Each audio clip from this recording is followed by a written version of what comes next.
Saya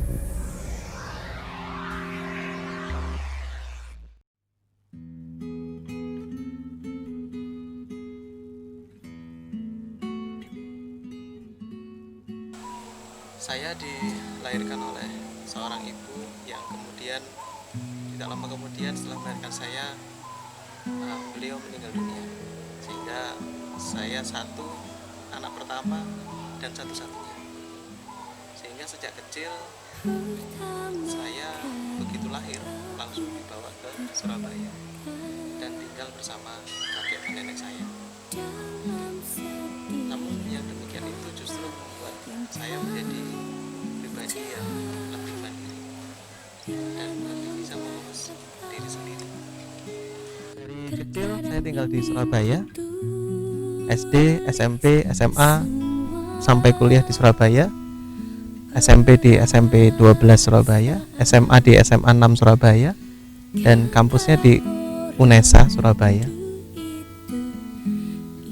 Saat di perkuliahan saya banyak aktif di kegiatan intrakampus, sempat menjadi ketua BEM di jurusan, kemudian wakil ketua BEM di fakultas, dan salah satu menteri di BEM universitas. Sejak mahasiswa saya sudah berkuliah sambil bekerja, karena memang saat itu kondisi yang kurang menguntungkan bagi saya, sehingga saya harus membiayai kuliah saya sendiri. Tapi lagi-lagi itu justru membuat saya menjadi pribadi yang tangguh, pribadi yang lebih mandiri, dan pribadi yang terbentuk dari apa yang saya lakukan. Untuk hobi, sebenarnya meskipun saya seorang sarjana sains di matematika, akan tetapi memang saya dari awal ketika perkuliahan, ketika di dunia kampus, saya banyak aktif di pers mahasiswa, sehingga dan waktu itu saya sempat menjadi salah satu pimpinan redaksi pada majalah kampus UNESA waktu itu. Spesialisasi saya justru di bidang fotografi, meskipun saya lulusan sains ya, eksak. Sehingga kalau dulu saya sering sekali hunting fotografi dengan teman-teman. Akan tetapi memang karena sekarang posisi kesibukan seperti saat ini, sehingga akhirnya banyak peralatan saya yang saat ini kebanyakan nganggur. Tapi ya tetap, biasanya saya tetap mengikuti forum-forum fotografi, tetap mengikuti kalau ada kegiatan fotografi, saya selalu nimbrung di dalamnya.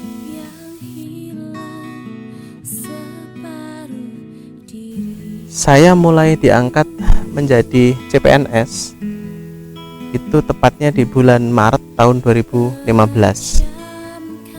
Awalnya saya sudah hampir 4 kali mengikuti tes CPNS hingga akhirnya keterima di Bawaslu. Mengapa memilih Bawaslu? Karena sebenarnya sepele waktu itu. Saya mencari posisi lowongan PNS yang sesuai dengan ijazah saya, dan kebetulan saat itu adanya di Bawaslu yang matematika. Awalnya saya tidak tahu apa-apa tentang Bawaslu. Apa itu Bawaslu? Tentu saya tidak tahu. Tahu hanya sedikit-sedikit saja. Sehingga saat itu ya syukur sekali ketika saya mengikuti tes CPNS waktu itu, karena saya banyak berkecimpung di matematika. Kebetulan sekali waktu itu soal-soalnya adalah kebanyakan matematika, sehingga waktu itu nilai saya menjadi yang nomor 1. Sehingga itu cukup banyak membantu saya. Meskipun pada saat tes kemampuan bidang waktu itu, kepemiluan saya jelas tidak tahu, karena memang saya sama sekali belum pernah berkecimpung di dunia kepemiluan waktu itu. Hanya saja memang ketika di universitas, seperti yang saya katakan tadi, sering mengikuti kegiatan-kegiatan yang utamanya diadakan oleh Bawaslu. Waktu itu ada semacam pelatihan begitu ya, seperti pemira dan sebagainya waktu itu. Itu saja. Sehingga ya ini memang jalan yang dipilihkan Tuhan untuk saya, maka ya sudah, saya harus amanah untuk mengembannya. Yang paling mendukung hingga sampai posisi saat ini tentu saja keluarga ya, istri dan anak-anak saya. Karena pada saat itu kalau saya punya cerita, ketika pada saat pendaftaran awal CPNS itu, karena saya saat itu sudah bekerja di swasta. Nah, saat itu saya mencuri-curi waktu untuk mendaftar di tes CPNS ya. Sehingga saat itu ketika melakukan pendaftaran awal, yang mendaftar malah bukan saya, tapi istri saya yang mengantri mendaftar. Karena saya harus mencuri-curi waktu, sehingga saya harus bagaimana upaya saya supaya tetap ini bisa saya masukkan untuk berkasnya. Ya, untungnya waktu itu panitia membolehkan dan mendukung gitu. Sehingga ketika saya datang waktu itu ke kantor Bawaslu Provinsi, ternyata sudah hampir habis jamnya. Ya untung saja saya masih melewati jam itu sehingga masih bisa diterima. Dan tentu saja istri saya sangat mendukung. Utamanya seperti sekarang ketika saya di Kota Malang, sedangkan domisili saya ada di Surabaya ya, atau di Sidoarjo. Kita harus LDR istilahnya, tapi nggak apa-apa.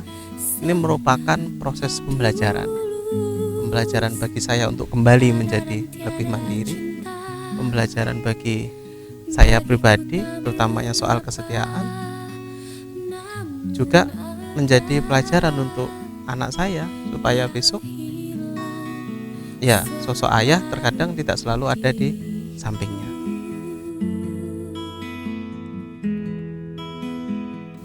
Kalau kita bicara soliditas suatu lembaga, suatu organisasi, itu tentunya katalisnya adalah seorang pimpinan di lembaga itu. Kemudian dari situ staf pasti akan mengikuti contoh suri tauladan yang disampaikan oleh atau ditunjukkan oleh pimpinan suatu lembaga itu. Maka sebagai contoh, langkah pertama saya untuk membangun soliditas utamanya di kantor Bawaslu Kota Malang, yang pertama adalah menumbuhkan rasa saling percaya.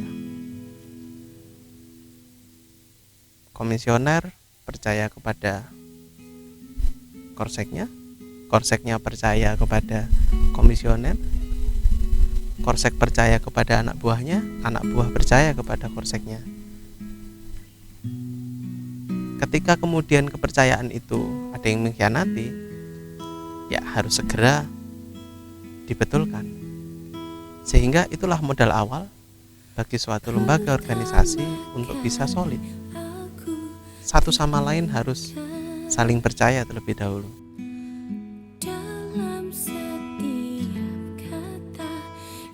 Kalau untuk pesan dan kesan saya, utamanya di Bawaslu Kota Malang, yang jelas pada saat periode ini kita saat ini sedang tidak dalam berkegiatan yang artinya ada gawe besar kita, yaitu pilkada maupun pemilu. Lantas ketika kemudian tidak ada pilkada maupun pemilu, apa yang harus kita lakukan? Karena kita lembaga negara, tentu saja kinerja kita mau tidak mau juga pasti akan dipandang oleh masyarakat, oleh publik. Yang pertama adalah kedisiplinan ya. Jadi kita latih kembali disiplinan teman-teman, baik disiplin terhadap waktu, kemudian disiplin terhadap atribut. Kemudian yang kedua adalah terkait kapasitas dari staf itu sendiri dalam hal persuratan, dalam hal kearsipan, dan juga dalam aspek-aspek internal lainnya.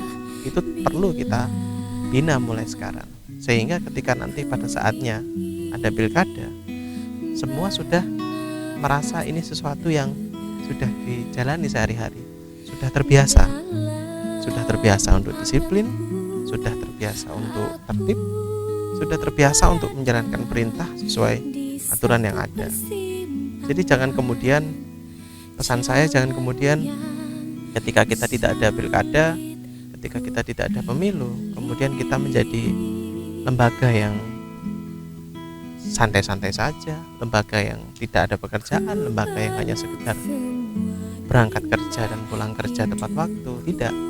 Tapi bagaimana kita bisa menunjukkan kinerja kita, utamanya kepada masyarakat, kepada publik yang memandang lembaga ini, sehingga kedepannya marwah lembaga ini tetap bisa kita jaga.